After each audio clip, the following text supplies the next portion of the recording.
Church intro video. Church intro video. This is typically where you say something about the church intro. Church intro video. Wow, that was... It's the intro video for churches of the church. The key frame rate is 2. How the heck did I glue this in here?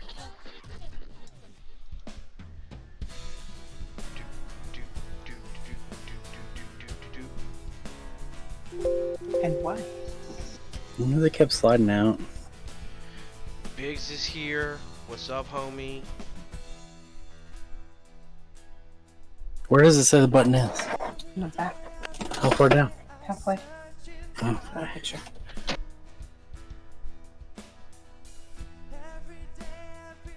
The best is here. Hello. Phoenix is here. I know Groggy and Zadie are both in the living room as well. So they are technically here. Yeah, I was gonna say, isn't Gargi still at your house? Yes. Yes, yes he is.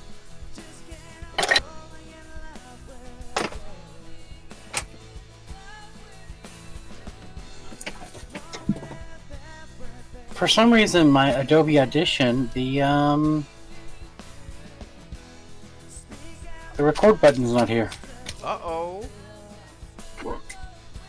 I gotta figure out what's going on there.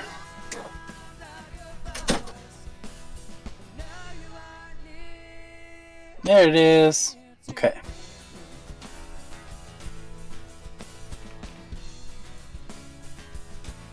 Okay, there we go. Now my recorder is recording. Yay! Yay! Only it's taking in my audio so loudly Uh-oh. that I'm redlining like crazy. Uh-oh. How do I... Don't do that. Don't do that.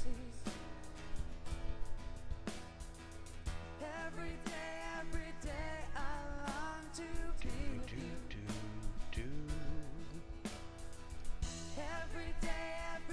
2 minutes 30 seconds for the church intro video.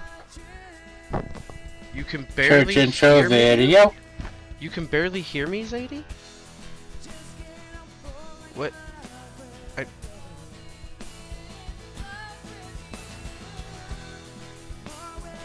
My mic is showing yellow.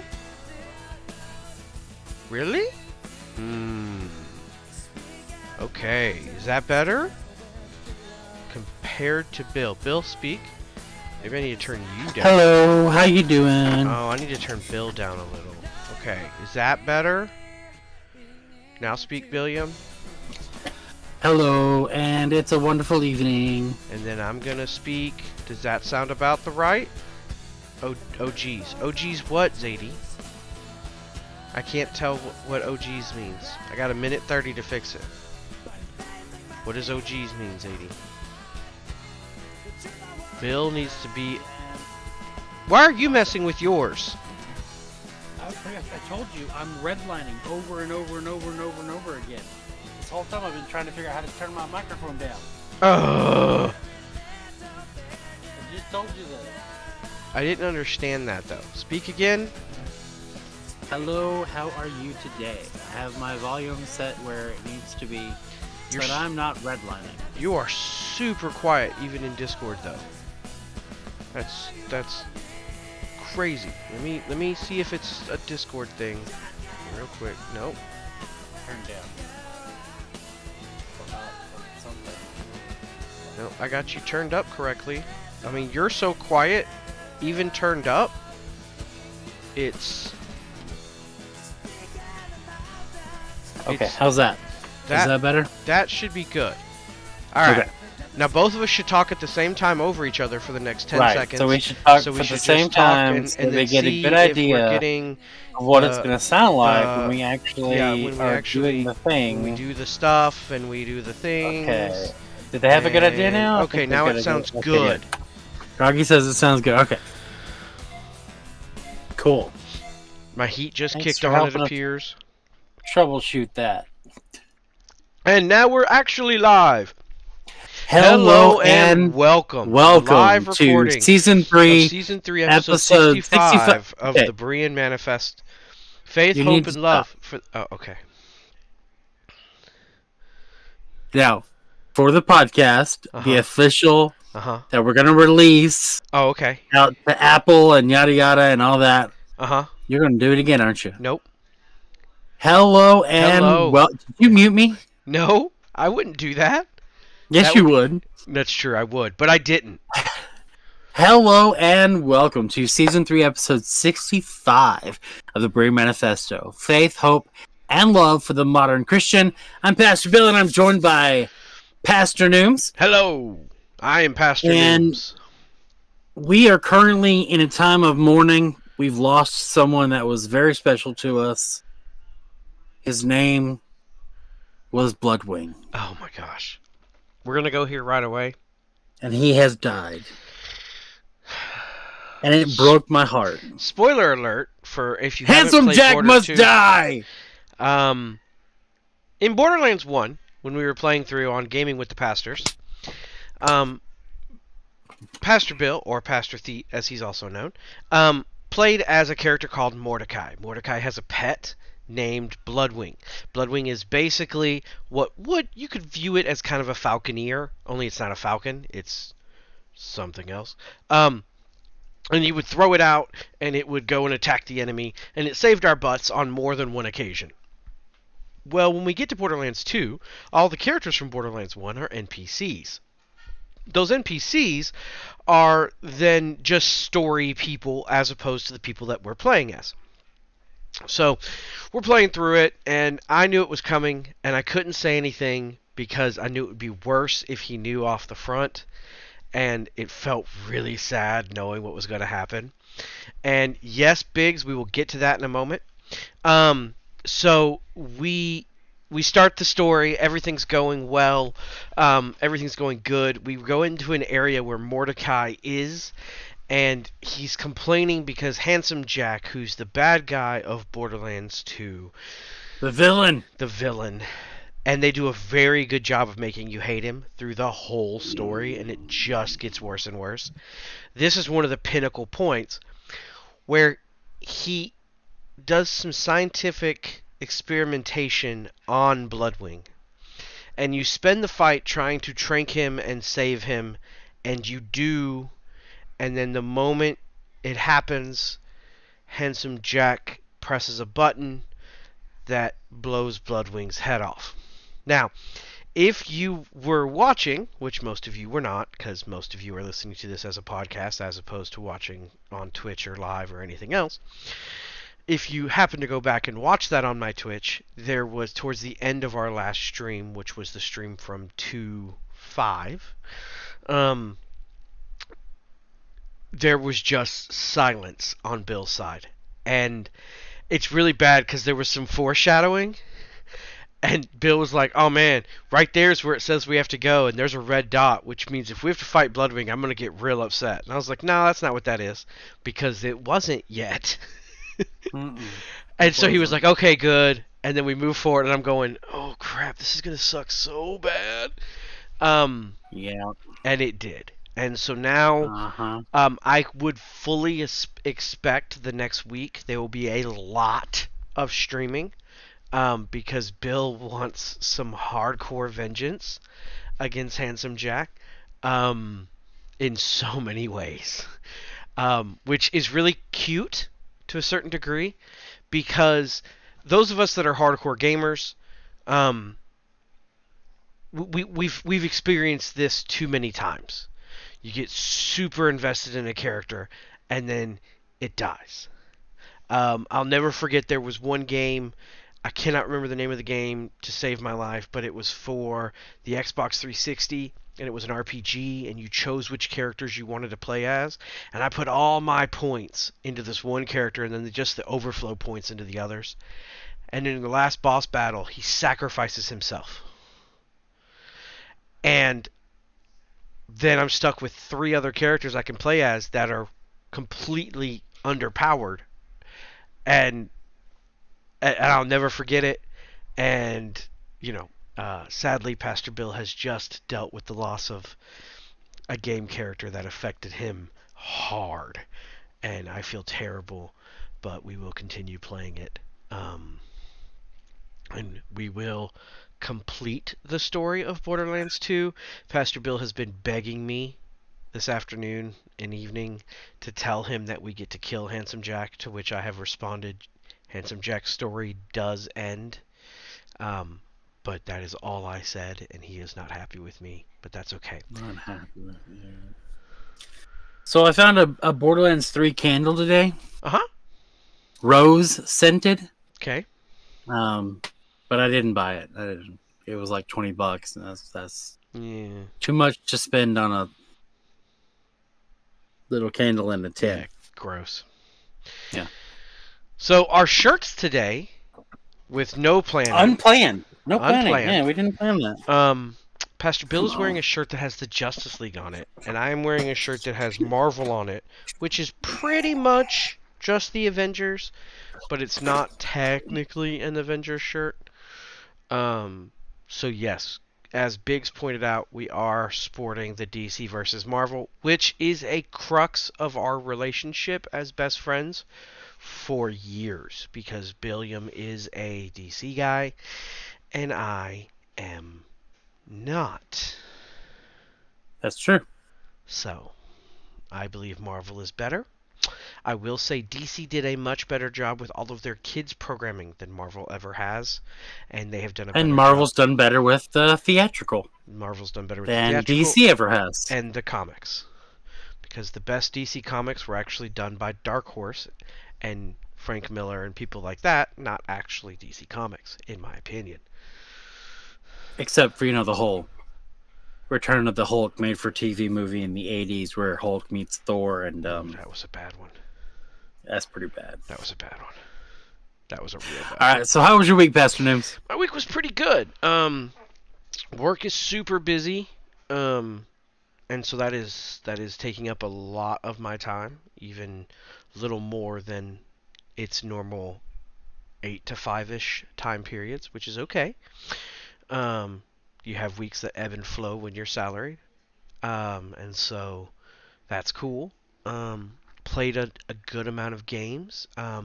Groggy came over this weekend, or The Best, as he is currently logged in on Twitch, because he has 2 Twitch accounts. He's the best. Hurrah! So spent today playing a couple of I board reached games. a little too ambitiously for that one. You did.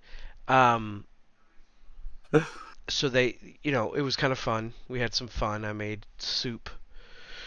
Made my potato soup because Soup. It's good soup. Good soup. So yeah, it was pretty good. How was your week? Well, other than the loss of a friend, Oh my gosh, it's been all right. There was the snowstorm that blew through, so there was a lot of time at home. And Gerg didn't have school Thursday and Friday, which was nice. It meant a couple of mornings that I got to kind of sleep in some. Except then the littlest one got sick. I'm pretty sure it's strep throat. Oh, We're going to take him to the doctor first thing tomorrow morning. because he's still not feeling good. Oh, well, he's still got, you can visibly see the stuff back there in his mouth with a flashlight. So we're going to go see about getting him some antibiotics or something to try to rush the healing process on that. So, yeah. So that's been what my week has been like, which has been, cool, I guess, other than the sick guy and the death of Bloodwing. But, it was cool having the snow, getting to see my littlest one get snow for the first time at such a young age. My youngest daughter didn't have real snow until she was 5. And even then, it was like half the amount of this snowstorm. It's Texas snow, so it's when there's not a lot of it, it's not any good. Yeah. But this was real snow, like real, like you make a snowball and you throw it and it actually explodes. snow, not you make a snowball and you throw it at somebody and they're like, dude, that literally turned into a chunk of ice before it got to me. You literally just pelted me with a big chunk of ice. Yeah. So that's how my week was. Yeah. Okay. So now it's time for getting to know the pastors, and we are on an odd. Is that the right word? Odd. Are we on an odd? Oven.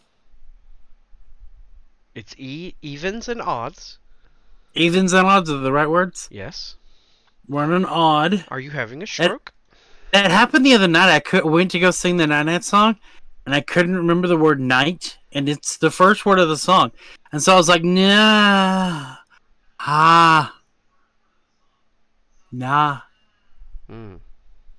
Yeah, so that was interesting. It was an interesting evening.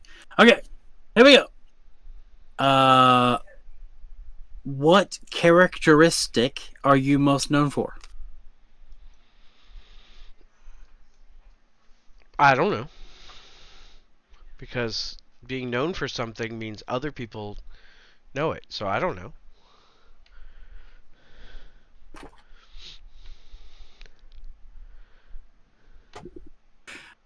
You're most well known for hating everything. I don't like that at all. You more might say you even hate that. Very well done. Very well done. Very well done. Good segment. Good segment.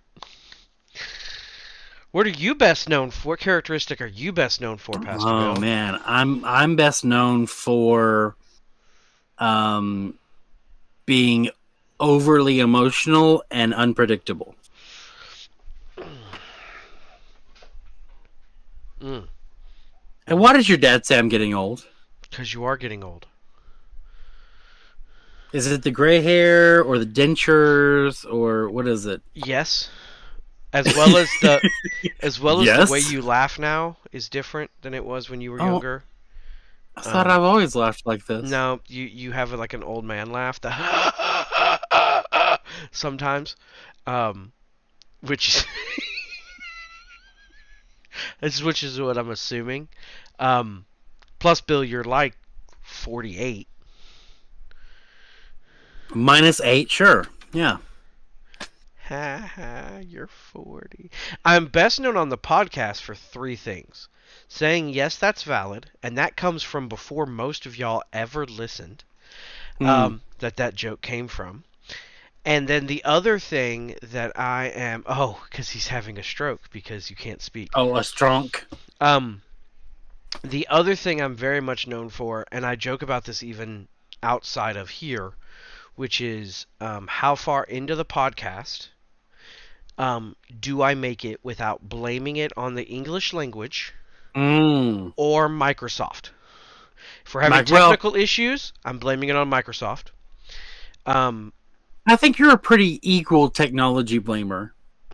You can pretty much pick out the weaknesses in any technology and be like, see, this is why that's not great. This. Usually this is why I hate this particular software. I was trying to avoid that word because we've already covered that aspect. But definitely am really good at blaming the English language for things. And indubitably. Even at work, often I'm having to blame the English language because the English language just doesn't mean the same thing for people. Especially when dealing with software versus healthcare. Healthcare software is very interesting because some of the very same language that's used in healthcare is used in software, meaning completely different things. And so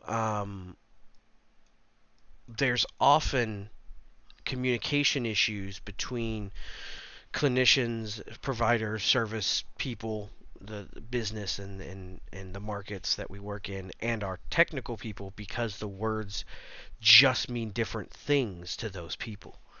And they're the same words. Which other languages doesn't have that issue. Yeah. You look at German and their words are basically just long explanations for what a thing is. Yeah. So you don't have that issue as much in other languages. Wiener Schnitzel. Well, what does that mean? It means meat in tube. Yeah. Wiener Schnitzel. Yeah. It's not hot dog or sausage, because sausage can mean like 8 different things here. Yeah. Anyway, at work, Nice. I'm becoming known as a food guy Oh. because no, not a foodie, just a Oh, guy not a that foodie. eats food. Because people will.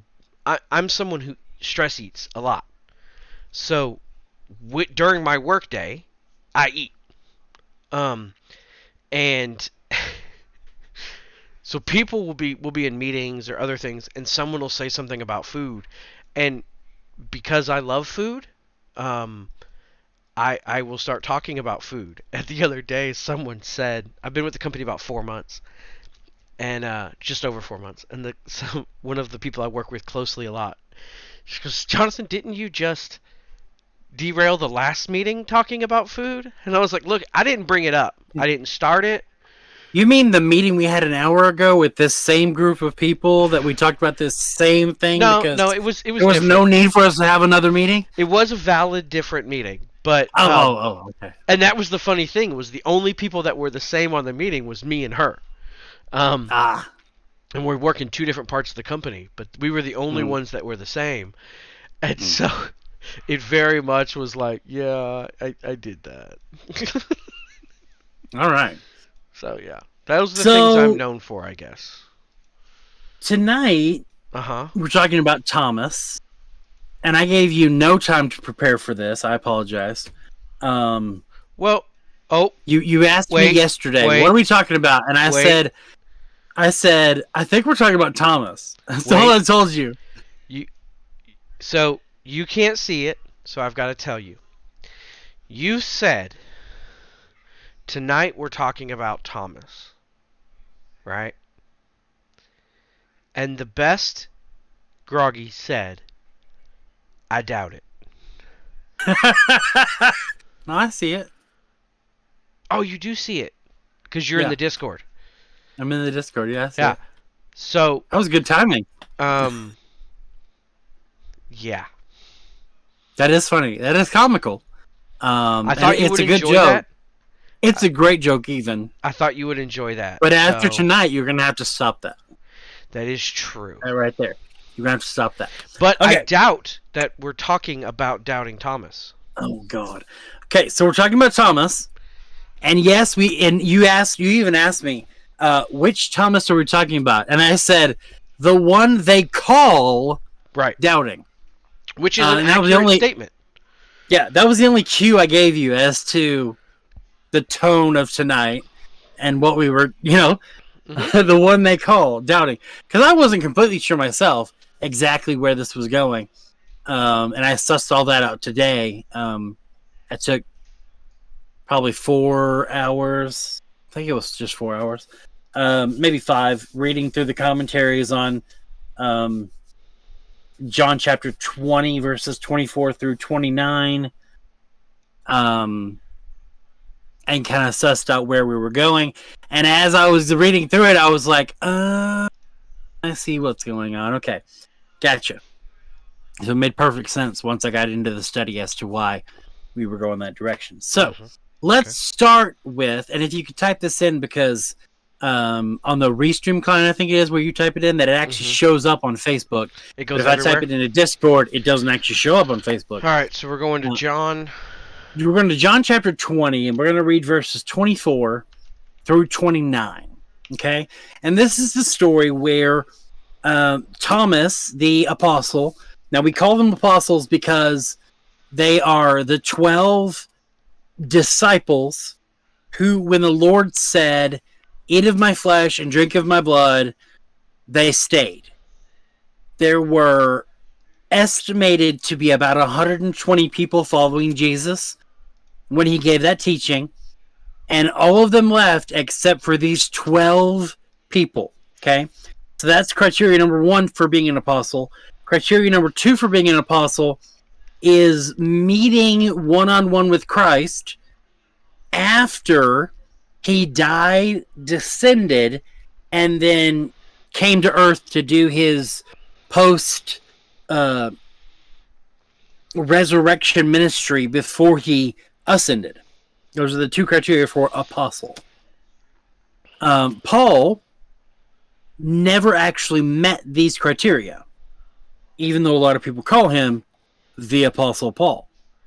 Now, he did meet Jesus post-ascension, but by the strictest definitions of apostle, that discounts Paul altogether. So, John chapter 20, verses 24 through 29. But Thomas, called Twin, no, not called Twin, called Didymus. It's a nickname. If you're gonna that's the CSB.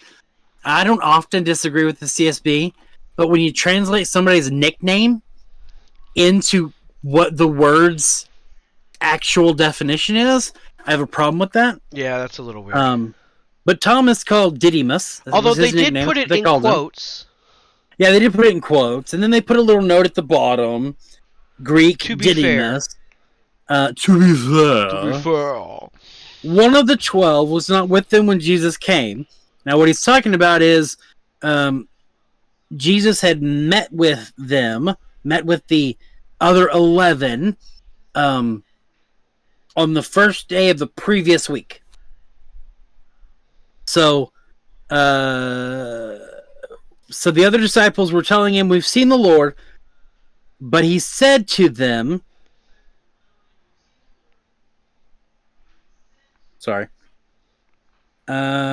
he said to them, "If I don't see the mark of the nails in his hands, put my finger into the mark of the nails, and put my hand into his side, I will never believe." A week later, his disciples were indoors again, and Thomas was with them. Even though the doors were locked, Jesus came and stood among them and said, "Peace be with you." Then he said to Thomas, "Put your finger here and look at my hands. Reach out your hand and put it into my side. Don't be faithless, but believe." Thomas responded to him, "My Lord, my God." Jesus said, "Because you have seen me, you have believed." And we're going to talk about punctuation here in a second. Because you have seen me, you have believed. Blessed are those who have not seen and yet believe. Okay. There are some discrepancies between manuscripts and translations on how verse 29 of John chapter 20 is supposed to be punctuated. In the King James it says, "Because you have seen me, comma, you have believed, semicolon, blessed are those who have not seen and yet believe." In the CSB, it is, "Because you have seen me, comma, you have believed, period. Blessed are those who have not seen and yet believe." In some manuscripts, the ordering of the words lead a good amount of scholars to believe this statement was, "Because you have seen me, have you believed? Question mark. Which is Blessed what the are those. Oh, sorry. Go ahead. Yeah, blessed are those who have not seen and yet believe. And that's what the NASB shows. Right. Because there are some manuscripts and a good amount of scholars that believe that was the intended punctuation. Now, to be fair, again, to be fair, there was no punctuation in the Greek manuscripts. Yep. It was all in the way that the wording was placed and the way that, it was the context clues. That's where we get the punctuation for our English translations. They're not actually there in the Greek manuscripts. So we kind of have to guess, was this a question? Was this a declarative? Now, if it was an exclamatory, that was easy. They just wrote the word or the statement twice. So like when Jesus is on the cross and he says, "Eloi, Eloi," he probably only actually said that once, but he probably screamed it, yelled it, with much gusto. And they were probably just indicating that should be an exclamation point. Yeah. Okay. So this is a story where we get the idea of doubting Thomas, Yep. right? He doubted, and that's why he didn't have as much faith as the other apostles, and that's why he was hurting from the trauma of what happened, and that's why, and on and on and on and on. Okay. And so we hear this rhetoric about, well, the other apostles are blessed, and you're blessed too because you didn't have to see it. Mm-hmm. You've just taken it on faith. But real quick, let's go back to Luke. If you can type this into the Restream client for me. Luke chapter 24. And we're going to be reading verses 36 through 43. And Luke actually tells us what happened 7 days earlier when Jesus appeared to the 11. Starting in verse 36, as they were saying these things, he himself stood in their midst. He said to them, "Peace to you." But they were startled and terrified and thought they were seeing a ghost. Mm-hmm. They doubted that it was really the resurrected Christ. Yeah. Why are you troubled? He asked them. And why do doubts arise in your hearts? Look at my hands and my feet. That is, I myself. Touch me and see, because a ghost does not have flesh and bones, as you can see I have. Having said this, he showed them his hands and feet, but while they still were amazed and in disbelief because of their joy, he asked them, "Do you have anything to eat?" So they gave him a piece of a broiled fish, and he took it and ate it in their presence. So, going back to John 20, after knowing what happened 7 days earlier, when we read, so the other disciples were telling him, "We've seen the Lord." It's not that they walked up and said, "We've seen the Lord." They walked up and said, "We were there, we were hiding from the Jews, we were about to have dinner, we had this broiled fish, the Spirit showed up, we were afraid of it, we weren't sure what was going on, it turned out to be Jesus, he showed us the holes in his hands, the hole in his side, the holes in his feet, he had us touch him, and he is risen." And Thomas replies and says, "Until I see and touch, I can't believe that." It's not that he doubted that the resurrection happened or was going to happen, but he looked at the other disciples and he said, "Prove it. Prove it." So the next time they're up there hiding, Thomas is like, "I'm going to be there."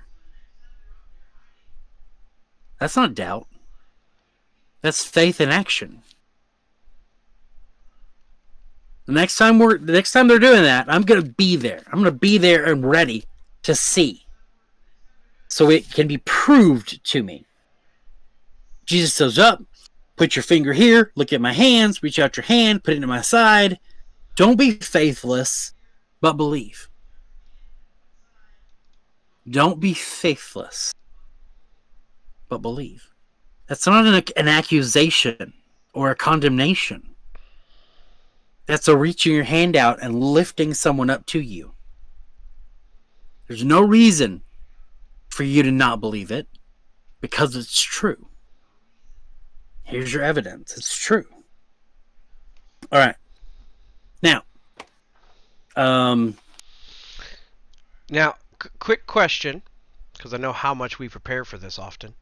Are you going to touch on the two other times that Thomas is really talked about? I wasn't gonna, but if you'd like to, I would. go for it. So, we call him Doubting Thomas. We push that narrative because of this particular story. But there are two main times that Thomas is talked about in John, also, that I think really shows us also part of who Thomas was, and how Thomas operated and wasn't doubting. So in I'll type it. John 11:5 through 16, and I'm not going to read it. This is Lazarus? Yeah. I'm not going to read it verbatim. I'm just going to kind of give you the thing so that way we have time to discuss the rest of the points. But in there, Lazarus is dead. Mm-hmm. And they're like, Jesus and his followers are in hiding. Yeah, they're not there. And Jesus is like, okay, let's go to Judah. And the disciples are like, whoa. Where he's wanted dead. Yeah, they're like, the disciples are like, whoa. Whoa, bro. Just now the Jews tried to stone you. Why are we going to go back? We're going to get stoned. To which Jesus gives them an answer. You know, it's a good answer. Well, he kind of... he gets Your concerns are trivial. Yeah, it's like, you don't matter. Our friend's asleep, but we got to go wake him up, which I love. We got better things to do than worry about stonings. And then Thomas, called the twin, said to the fellow disciples, let's go too, so we can die with him. So we can die with him. Like, Jesus is going to go get stoned, we're going to go too. Like, the disciples are like, whoa, Jesus. They're going to try to kill you, dude. Like, homie, we can't do this. And Thomas is like, I'm down. Let's go. Bet. So, Thomas was... this is terrible. This is terrible. I can't believe my mind even went here. But Thomas is hardcore right here, a ride or die. Yeah, literally. He's a ride or die, man. Like... Yeah. And that's a terrible euphemism for this, but hey, you know, it really is. But it's the sentiment there for sure. Yeah. And then when we look at the Last Supper, which is in John 14:1 through 7, which, so again, still John. The Lord's talking about, hey, I'm going, and then I'm coming again, and he's given the whole aspect, and Thomas is like, Lord, we don't know where are you going? How do we know the way? Like, how can we follow you, basically? And Jesus is like, well, I'm the way, the truth, the life. No one comes to the Father except through me. We've covered that, you know, in Christian world forever. Yeah. If you know me, you'll also know my Father. From now on, you do know him and have seen him. And then, because of that, then Philip is just like, show us the Father. That's enough for us.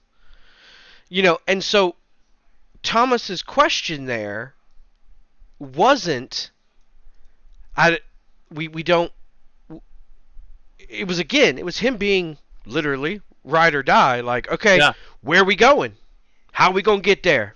I'm there with you. We got this. No problems. This is not an issue.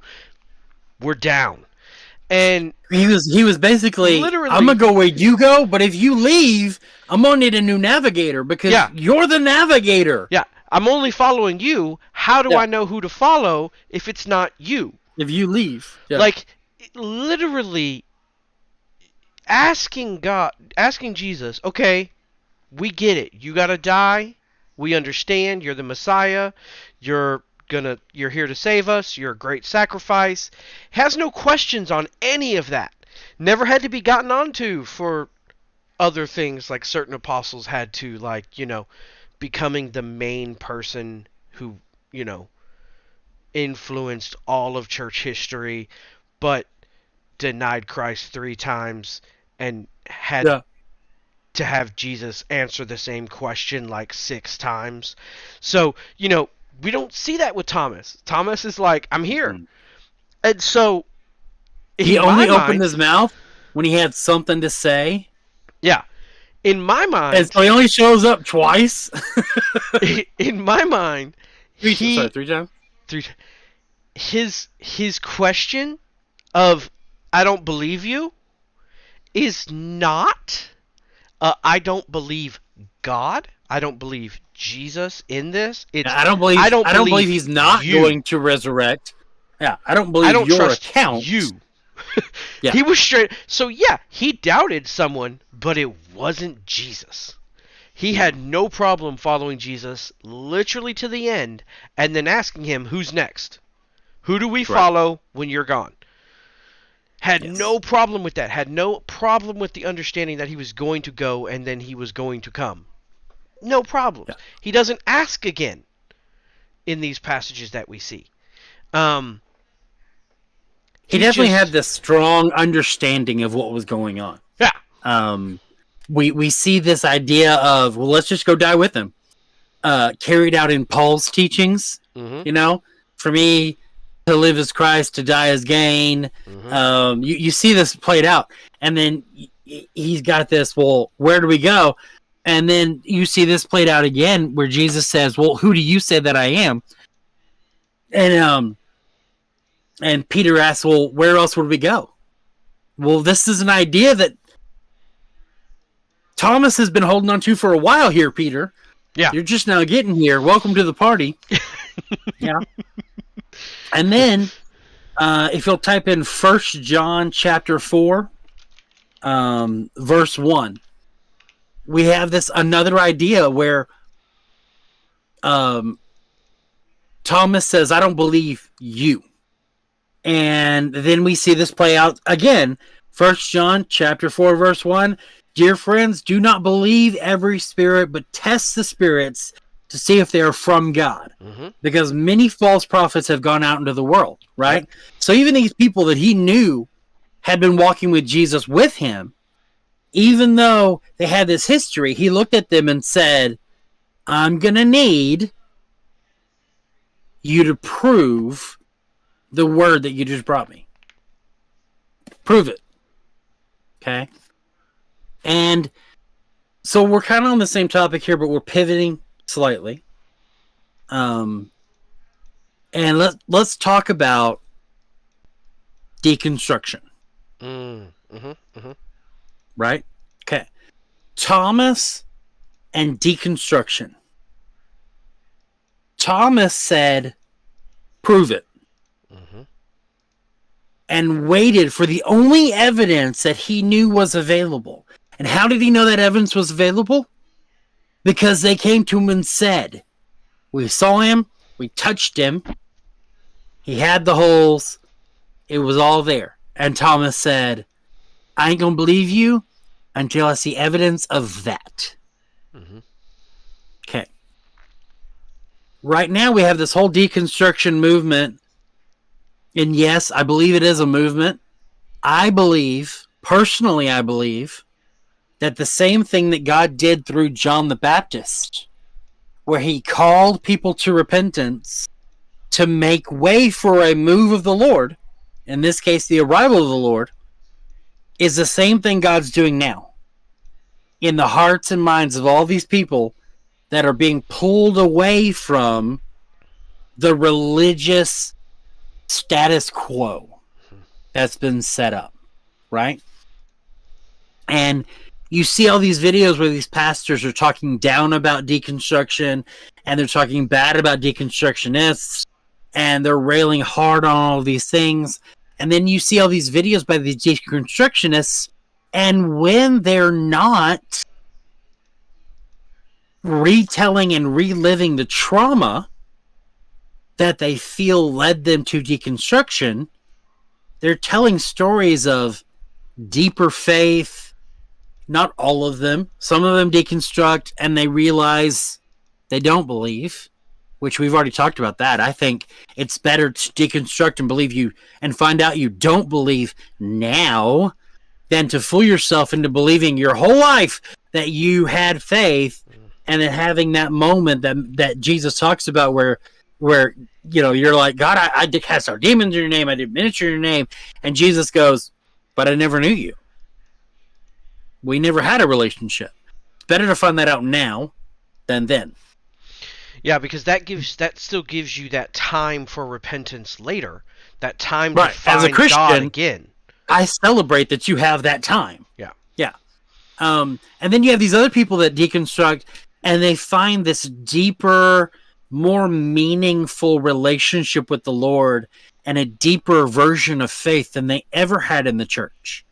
And they're more at peace, and they're more connected with God, and they're more loved. They're more biblical Christians because of it. And so I thought it would be nice to talk about it, and it's less talk about it because between us, me and you, Pastor Nooms, and a lot of people don't know that part of my calling, I feel like, is to call out the modern church. Call it out for not being this. Not living up to this. You definitely do that. Mm-hmm. I feel like that's part of my calling. And to emphasize faith, hope, and love. To love people, call out God's church to where it's supposed to be, and love those people at the same time. I feel like that's where I am, okay? So, I made a list of the things that I believe are inspiring deconstruction from a biblical point of view. Okay? I believe that people are deconstructing because the modern church has brought a message of Jesus and faith and the Bible, and then failed to look after orphans and widows, like we're told to do in James chapter 1, verse 27. Failed to love God with all of their hearts, and have chosen politics in some cases instead, and failed to love their neighbor as their self, and chosen lots of other reasons instead. As we're told in Mark chapter 12, and again in Matthew, I don't remember what chapter it is there. The modern church has failed to submit to governmental authorities. President Biden is your president. Romans chapter 13 tells us to submit to governmental authorities. And you can argue all day long that when Paul wrote Romans, he didn't mean governmental authorities, but go back and reread it because it talks about this authority being armed, physically armed, to physically protect you and to physically punish those who are evildoers. And that's not the church. The church is not physically armed to punish evildoers. That's governments. That's governmental authority. Now this one's a long list. This is out of Romans chapter 12. The modern church has failed to love without hypocrisy, failed to detest evil, failed to outdo each other in showing honor, failed to rejoice in hope, failed in being patient in affliction, failed in pursuing hospitality, failed in blessing people that persecute them, failed in rejoicing with people who rejoice, failed in weeping with people who weep, failed in living in harmony with others, failed in being humble instead of proud, failed in not repaying evil for evil, failed in doing what is honorable in everyone's eyes, failed at living in peace with everyone, failed at not avenging themselves, failed at feeding their enemies when they're hungry or giving them something to drink when they're thirsty, failed at combating evil with good instead of combating evil with evil.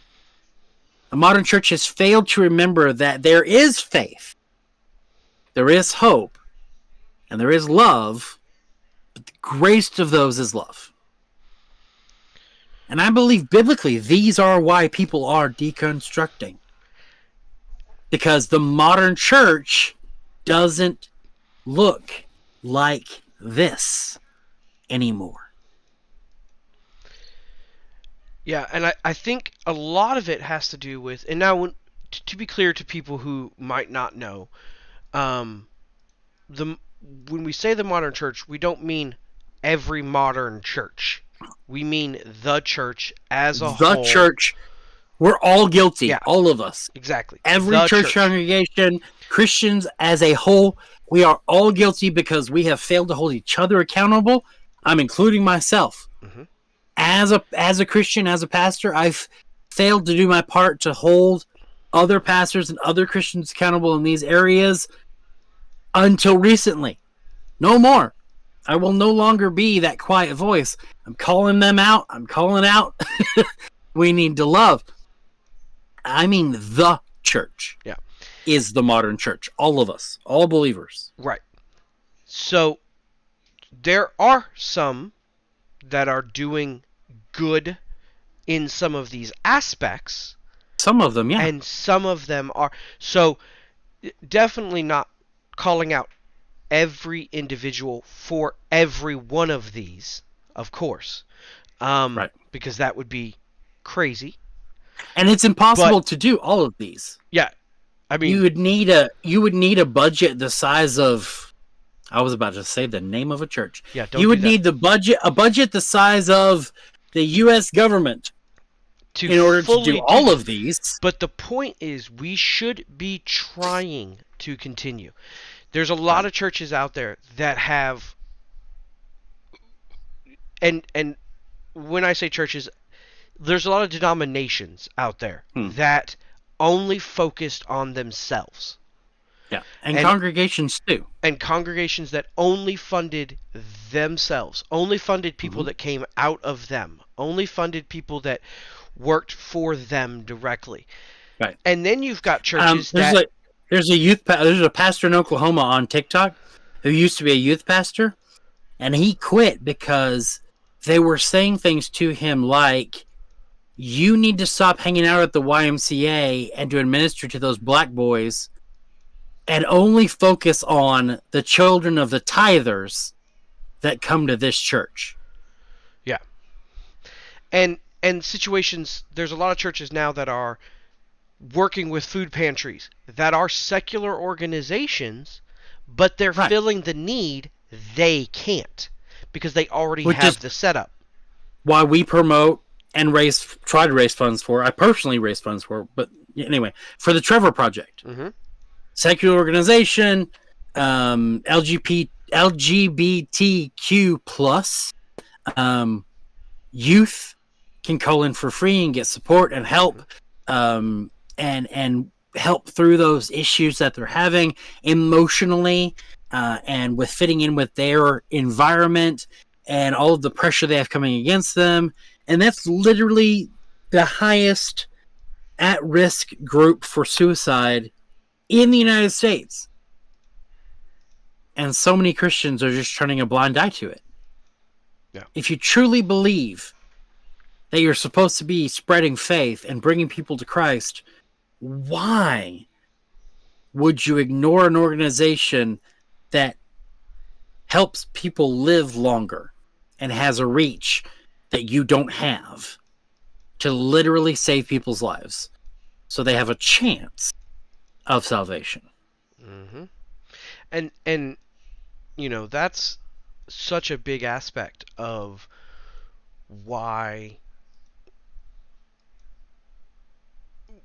we support organizations like that and situations like that, because without a chance to find repentance, sadly, we know how that ends.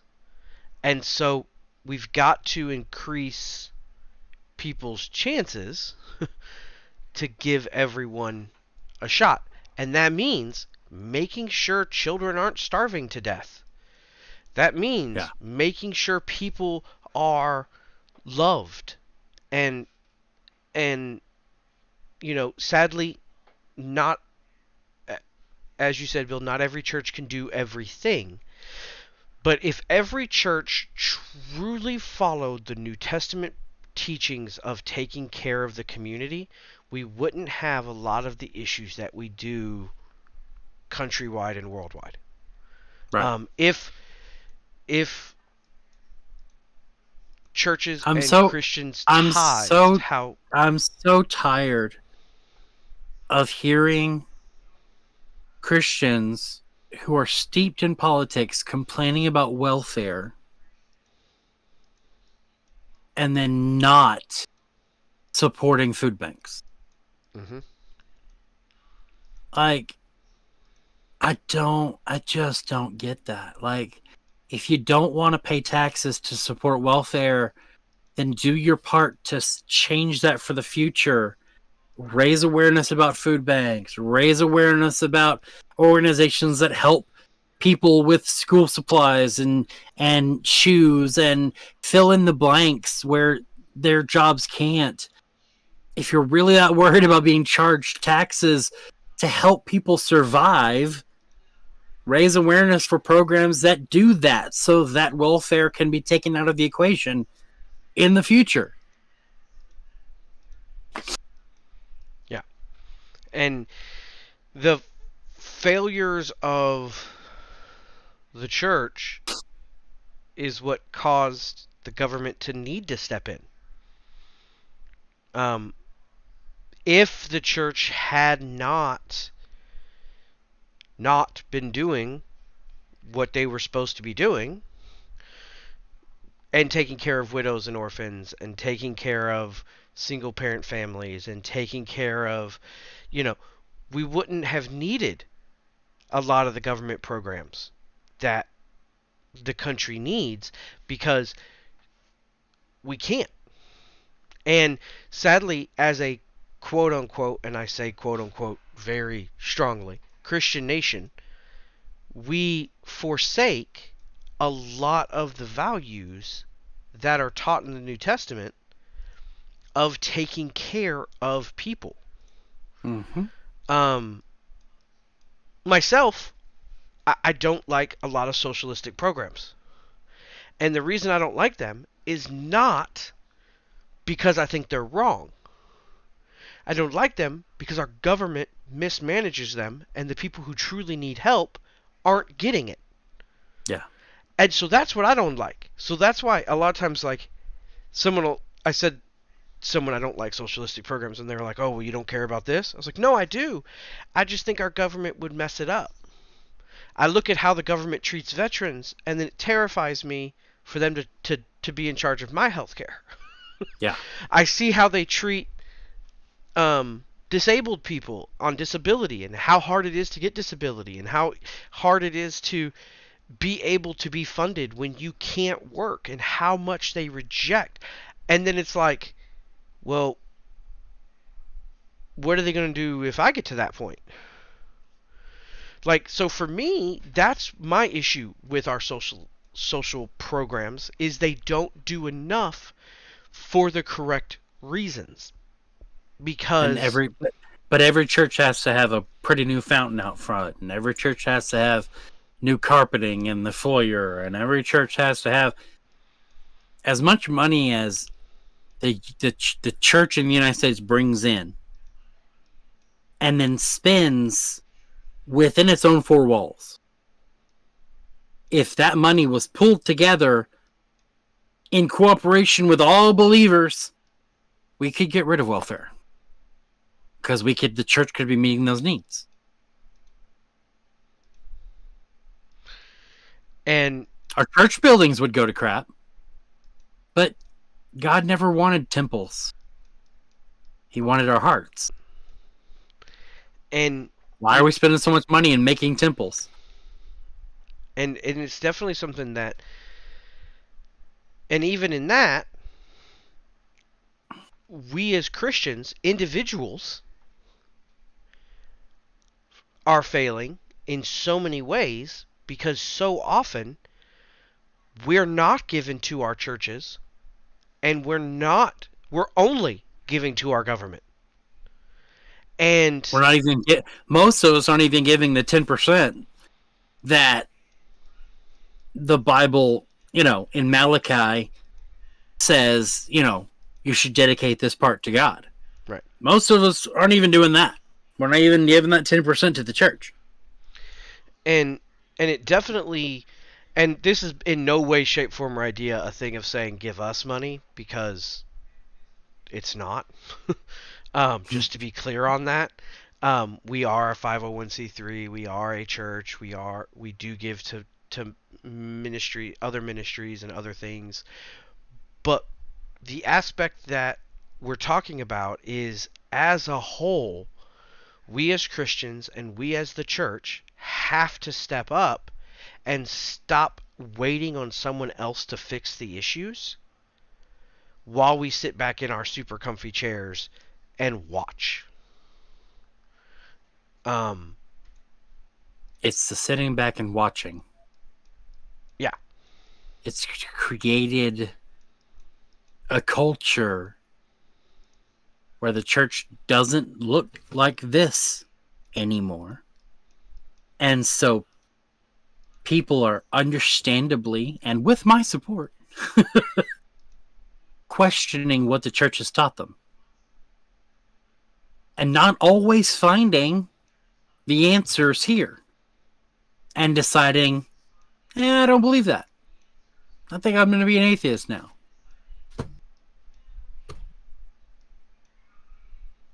Which, like I said, better now than later. Yeah.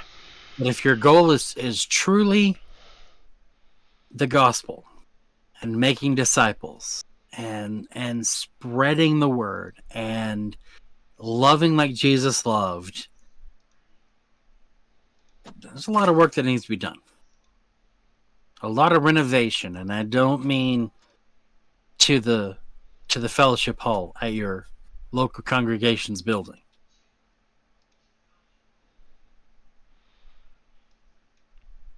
Unless you're holding daily dinners there, feeding the hungry and the lost and the homeless, and then, by golly, upgrade them chairs. Go for it. Yeah. You're doing it right. You're doing something right. There are definitely times where it is needed. If your buildings are being used for outreach, make sure they look at least good. But if your buildings are just an echo chamber to pat yourselves on the back, and you're not looking after orphans and widows, and you're not loving the neighborhood around you, and you're not fulfilling Romans chapter 12 or 1 Corinthians 13, I can't with you. I'm sorry. I have no words. I can't placate and I can't sugarcoat this. It's just not right. So there you go. There's my take on Thomas. Yeah. All right. Well, this podcast comes out every Wednesday night at 7 p.m., wherever you get podcasts. Mm-hmm. And if you'd like to join us when we record it live, we do that on Sundays at 6:30 p.m. Central Standard Time. We go live on Facebook, YouTube, and Twitch. You can go to our website, ekk.house, to find out which Twitch, which Facebook, and which YouTube. And then if you'd like to join us on our Discord server, so you can chat with us throughout the week or be a part of the chat as well during live, because you can be a part of the chat on Facebook, YouTube, and Twitch, just right there. Then you can send us an email, info@ekk.house. That email does go straight to me, because you're literally looking at everyone that works for the church, and only one of us works for the church on days that don't start in sun. And the other one works for the church every day. No, except for Mondays. I take Mondays off. Yeah, send us an email and we can get you into the Discord server so you can hang out with us. Also, we have a ministry we do called Gaming with the Pastors. If you've been here since the beginning of the episode, you heard that a little bit about what's been going on this week with Gaming with the Pastors. Just a sad week. And you can come hang out with us. Go to Twitch and look up Pastor Nooms and follow there to be notified when we're going live with Gaming with the Pastors. And if you happen to have the game that we're playing and the game supports it, then maybe you can join the struggle and add your strength to ours in the battle for, currently, Pandora. What are you shaking your head? That's what the game says. Pastor Nooms has abandoned your struggle. I know it is. The enemies around you weaken. It is. Okay. It is humorous. All right. I love you guys. Be safe out there. Have a great week. Until next time is what you say. And until next time. Now, for all of our people that are on our streaming services, we have to do this thing that allows us to have a bumper because it cuts off the last like 30 seconds or so. So Sometimes. 30-second buffer. 30-second buffer. 30-second buffer. Has it been 30 seconds yet? No, that's not how that's time not how works. time works. No. 30-second buffer. 30-second buffer. 30-second buffer. I need to get some maracas so I can be like. No, you don't. No, you don't. No? You don't want the. No. That's cool. It's like the. No. 30-second buffer. 30 buffer. No. No, maybe a tambourine. Goodbye. We love you all. If Pastor Bill starts bringing instruments, don't worry. I'll try to mute him. Love you guys. You gonna mute my instruments?